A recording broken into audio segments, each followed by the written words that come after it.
ഇരിക്കട്ടെ. അപ്പൊ ഞാൻ പറഞ്ഞുകൊണ്ട് വന്നത് എന്താ നിങ്ങൾ ഈ രീതിയിൽ മരിച്ച മയ്യത്ത് എടുക്കുമ്പോഴടക്കം എന്തോരു റായത്താ നമുക്കൊക്കെ. ഉമ്മാന്റെ മയ്യത്തെടുക്കുന്നു, ഉപ്പാന്റെ മയ്യത്തെടുക്കുന്നു, എല്ലാവരും കൂടി നിൽക്കുകയാണ്. അവസാനം ഈ മയ്യത്തിന് യാത്രയപ്പ് കൊടുക്കുകയാണ്. ആ യാത്രയപ്പിന്റെ സമയത്ത് അൽ ഫാത്തിഹ, അതൊരു മദ്രസയുടെ ബെല്ലടി പോലെ കണക്കാക്കിക്കോളി നിങ്ങൾ. അൽ ഫാത്തിഹ ഉണ്ടോ എന്ന് ചോദിക്കേണ്ട ബുഖാരിയിൽ. മദ്രസ പഠനം എന്ന് പറയുന്നത് ദീനിന്റെ കാര്യമാണല്ലോ. മുജാഹിദ് മദ്രസ നടത്തുന്നു, ജമാഅത്ത് നടത്തുന്നു, തബ്ലീഗെല്ലാം നടത്തുന്നു. അത് ബിദ്അത്താ, പക്ഷെ ബിദ്അത്ത് ഹസനത്താണ്. ആരും എതിർക്കില്ല. കാരണം എന്താണ്? മായുഖാലിഫു കിതാബൻ ഔ സുന്നത്തൻ, അതിനെ പെടില്ല. ഇമാം ഷാഫി പറഞ്ഞു, ബൈക്കിമ ഉദ്ധരിച്ചു, ഫത്ഹുൽ ബാരിയിൽ കൊടുത്തു. ആ രീതിയിൽ ബിദ്അത്ത് മുൻകറിലെ പെടുന്നില്ല. അതുകൊണ്ട് തന്നെ മദ്രസയാകാം. ഈ മദ്രസയിൽ കുട്ടികൾ വന്നിങ്ങനെ കളിച്ചുകൊണ്ടിരിക്കുകയാണ് അപ്പോഴിപ്പോഴൊക്കെ. അപ്പോഴാ ടിന്റിന്റെയും ബെല്ലടിക്കുകയാണ്. എന്താ ബെല്ലടിക്കണേ? ഇനി എല്ലാവരും ഒരു മതം പഠിപ്പിക്കാൻ പോകുകയാണ്. അതിനൊരു ഓർഡർ വരുത്തിയില്ലേ. ഇതേപോലെ എല്ലാവരും ഇങ്ങനെ അന്തം വിട്ട് മാവിന്റെ ചോട്ടിൽ പ്ലാവിന്റെ ചോട്ടിലൊക്കെ ബെസ്റ്റപ്പ് നിൽക്കുമ്പോ പ്രാർത്ഥിക്കാൻ പോവുകയാണ്. അൽ ഫാത്തിഹ, ഒരു ബെല്ലടി. അൽ ഫാത്തിഹ ബുഖാരിയിലുണ്ടോ? ടിന്റിന്റെണ്ണി ബുഖാരിയിലുണ്ടോ ചോദിക്കേണ്ടി വരും. അൽ ഫാത്തിഹ ബിദ്അത്ത, ടിന്റിന്റെണ്ണി ബിദ്അത്താണ്. അത് മുജാഹിദ് വൃത്തിയാക്കട്ട ബെല്ലടിക്കാൻ. അപ്പൊ ഞാൻ അങ്ങനെ കുറെ കാര്യങ്ങൾ ചെറിയ ബുദ്ധി കൊണ്ടൊന്ന് ചിന്തിച്ചാൽ മതി. അബ്ദുൽ കലാമിന്റെ ബുദ്ധി ഒന്നും വേണ്ട, ഐസക് ന്യൂട്ടന്റെ ബുദ്ധി എന്തായാലും വേണ്ട. ഒരു ആവറേജ് ബുദ്ധി, ആ ബുദ്ധി വെച്ച് ചിന്തിച്ചാൽ അതൊന്നും അനാചാരാക്കൂല. എല്ലാം ഓരോന്നും എടുത്തു നോക്കിയിട്ടുണ്ടെങ്കിലും ഒന്നും അനാചാരാക്കിയിട്ട് കളിയാൻ ഒരിക്കലും കഴിയില്ല. നോക്കിക്കോ. അപ്പം ഇതുപോലെ ആ മരിച്ചടത്ത് അൽഫാത്തി വിളിക്കുമ്പോൾ എല്ലാവരും ഒരുമിച്ച് കൂടുകയാണ്. എന്നിട്ടോ ഇഖ്റഉ അൽ ഫാത്തിഹത എന്നാണ് അതിന്റെ പൂർണ്ണരൂപം. അൽഹംദുലില്ലാഹി റബ്ബിൽ ആലമീൻ അർറഹ്മാനിർ റഹീം. അങ്ങനെ ഓതിയിട്ട് യാസീൻ വൽ ഖുർആനിൽ ഹകീം ഇന്നക ലമിനൽ മുർസലീന അലാ സിറാത്തിൻ മുസ്തഖീം. ഈ രീതിയിൽ സൂറത്ത് യാസീൻ ഖൽബുൽ ഖുർആൻ, ഖുർആനിന്റെ കൽബാകുന്ന ഹാർട്ടാകുന്ന സൂറത്ത് യാസീൻ ഓതിപ്പോയി. അത് കഴിഞ്ഞതിന് ശേഷം അതാ അല്ലാഹുമ്മ ഗ്ഫിർ ലഹയ്യിനാ വമയ്യിതിനാ വസഈദിനാ വകബീരിനാ വദക്രിനാ വഉൻസാനാ. ആത്മാർത്ഥ ദുആ അല്ലേ, നല്ല ദുആ. എല്ലാവരും ആ ദുആ കൽബ് പൊട്ടിയിട്ട് ആമീൻ പറയല്ലേ. മരിച്ച ആൾക്ക് വേണ്ടിയിട്ട് ദുആ നടത്തല്ലേ, അല്ലാഹു സ്വീകരിക്കൂലേ. മക്കളും മരുമക്കളും പേരമക്കളും അയൽപക്കക്കാരും നാട്ടുകാരും സ്വന്തക്കാരും ബന്ധക്കാരും സംഘടനാ സുഹൃത്തുക്കളും ശിഷ്യന്മാരും ഗുരുക്കന്മാരും സഹപാഠികളും സഹയാത്രികരും എല്ലാവരും കൂടിയിട്ട് ആമീൻ ആമീൻ. ഇതിനെവിടെ കൂട്ടി തെറ്റുള്ളൂ? ഉമ്മമാരെ ചിന്തിച്ചു. ഒരു മയ്യത്ത് വീട്ടിൽ നിന്ന് എടുക്കുമ്പോൾ അവസാനത്തെ ദുആ, എന്നിട്ട് അത് അനാചാരാന്ന് പറഞ്ഞ് മുറിച്ചിട്ട തേക്കിന്റെ കുറ്റി മില്ലിക്ക് കൊണ്ടുപോകുമ്പോൾ അവിടെ കൊണ്ടുപോകാൻ നോക്കിക്കോങ്ങൾ എന്തെങ്കിലും. എന്നാൽ ഇപ്പൊ പേരോട് ഉസ്താദ് നാദാപുരത്ത് മുജാഹിദുമായിട്ട് അങ്ങോട്ടും ഇങ്ങോട്ടും വാഗ്വാദം നടത്തി അറിയാതെ പറഞ്ഞു പോയി സൂപ്പർ സ്റ്റാർ നമ്മളെ ഹുസൈൻ സലഫി, അവരെ സൂപ്പർ സ്റ്റാറാ പറഞ്ഞുപോയി. മരിച്ചടത്ത് മയ്യത്തിനടുത്ത് ഹാജരായാൽ സുഹൃത്തുക്കളെ മയ്യത്തിനെ കണ്ടുപോരുന്നതിൽ പ്രത്യേക പുണ്യമൊന്നുമില്ല. മരിച്ചടത്ത് ഹാജരായാൽ മയ്യത്തിന് വേണ്ടി നമ്മൾ പ്രാർത്ഥിക്കണം. അല്ലാഹുവിന്റെ റസൂലതാ അബൂ സലമത്ത് റളിയല്ലാഹു അൻഹു വഫാത്തായപ്പോ അവിടെ ചെന്നിട്ട് അല്ലാഹുമ്മ ഗ്ഫിർ ലി അബീ സലമത, അബൂ സലമത്തിന് വേണ്ടി പ്രാർത്ഥിച്ചു. നമ്മൾ അങ്ങനെ പ്രാർത്ഥിക്കുമ്പോൾ അതിന് ആമീൻ പറയാൻ നമ്മൾ കാണാത്ത മലക്കുകളുണ്ട്. അപ്പൊ ഇത്രയും കാലം മരിച്ച മയ്യത്തിനൊക്കെ എന്തായിപ്പോ ഇങ്ങനെ പറയുമോ ഇല്ലേ?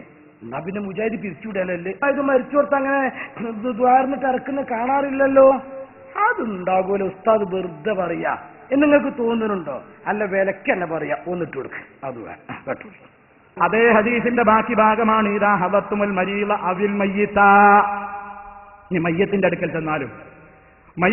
ചെന്നാലും എന്താ വേണ്ടത്? പ്രാർത്ഥിക്കുക. മയ്യത്തിനെ കാണുമ്പോൾ നമ്മൾ വെറുതെ മയ്യത്ത് കണ്ടു പോരലല്ല സുന്നത്തുള്ളത്. മയ്യത്ത് കണ്ടു പോരലിൽ ഒരു വലിയ പുണ്യമൊന്നുമില്ല സുഹൃത്തുക്കളെ.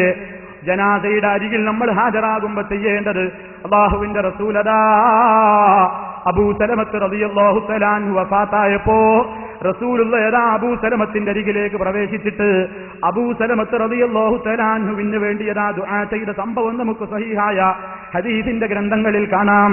അല്ലാഹുമ്മ ഗ്ഫിർ ലി അബീ സലമത വർഫഅ ദറജതഹു ഫിൽ മഹ്ദിയീൻ എന്ന് തുടങ്ങിയിട്ട് കുറെ അങ്ങ് പ്രാർത്ഥിച്ചിട്ട് വഫ്തഹ് ലഹു ഫീ ഖബരിഹി വനവ്വിർ ലഹു ഫീഹി, അദ്ദേഹത്തിന്റെ ഖബറിൽ നീ വിശാലമാക്കി കൊടുക്കണേ, അദ്ദേഹത്തിന്റെ ഖബറിൽ നീ പ്രകാശം ചൊരിയണേ, അബൂസലമത്തിന്റെ ദറജ ഏറ്റിക്കൊടുക്കണേ, അബൂസലമത്തിന് പുറത്തു കൊടുക്കണേ എന്നിങ്ങനെ അബൂസലമത്ത് റളിയല്ലാഹു തആല അൻഹു വഫാത്തായപ്പോ അല്ലാഹുവിന്റെ റസൂൽ ആ മയ്യിത്തിന് വേണ്ടി ദുആ ചെയ്യുന്നു.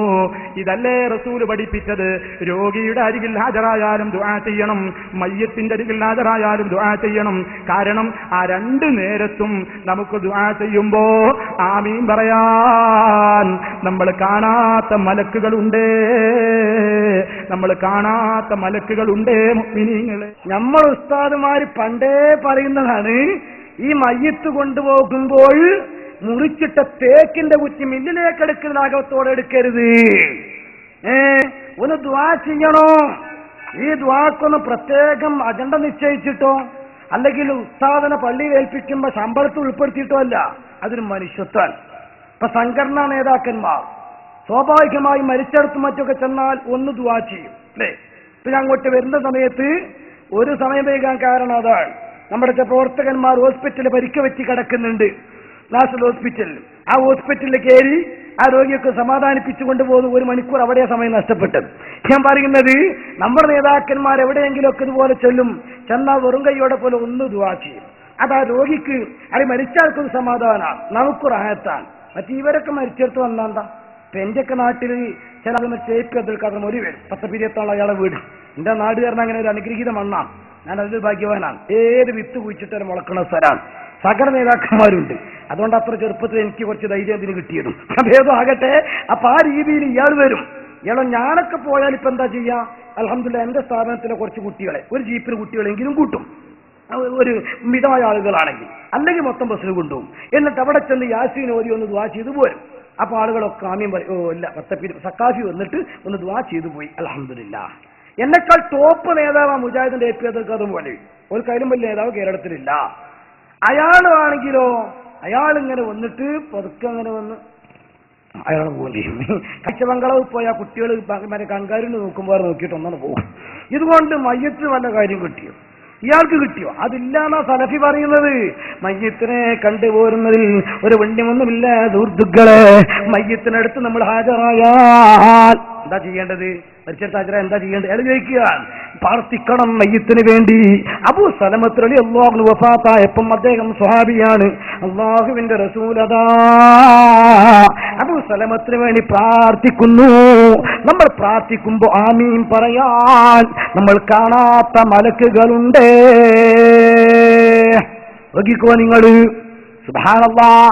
ഇങ്ങനെ വിശുദ്ധ ഇസ്ലാമിന്റെ ഓരോ കർമ്മങ്ങളും ഇവർ മാറ്റി മാറ്റി മാറ്റിമറിച്ചു. നമുക്ക് കൂലി കിട്ടുന്ന കാര്യങ്ങൾ പോലും തള്ളിക്കളഞ്ഞു ഇവര്. ഇങ്ങനെ തള്ളിക്കളയേണ്ടി വന്നത് എന്തുകൊണ്ട്?